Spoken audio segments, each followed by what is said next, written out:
കുഞ്ഞുനാള് തൊട്ട് നിന്നെ ഈ തൊപ്പിയിട്ട് ഞാൻ കാണേന്. എനിക്ക് ഒരു തവണെങ്കിലും മാറ്റിക്കൂടി. ഈ തൊപ്പിക്കത് എന്താ നിധി?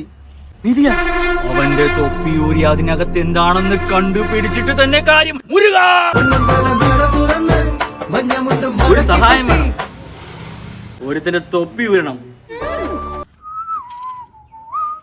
തൊപ്പി ഒന്ന് പൊക്കിയ 200 രൂപ വരാം. പൊക്കിയാ മതിയോ? പൊങ്ങി. പൈസ ഇടറാ. തൊപ്പി പൊക്കിയ 200. പോടാ. എന്റെ പൈസ ഇടറാ. പോടാ. ഈ മുരുകനെ വരട്ടുന്നാടാ. ഡാൻസിങ് കളിച്ചോണ്ടിരിക്കുന്ന തൊപ്പി ഊരണ്ടവന്റെ. അതിന് വേറെ പ്ലാൻ ഉണ്ട്. Plan B. ഈ പെണ്ണിനെ വിട്ട് അവനെ വശീകരിച്ച് അവന്റെ തൊപ്പിയാ ഊരിക്കും. ചേട്ടാ, ആ തൊപ്പി ഒന്ന് ഊരി കാണിക്കാമോ? കടം കയറി മോളെ. പൈസ ഗൂഗിൾ പേ ചെയ്താൽ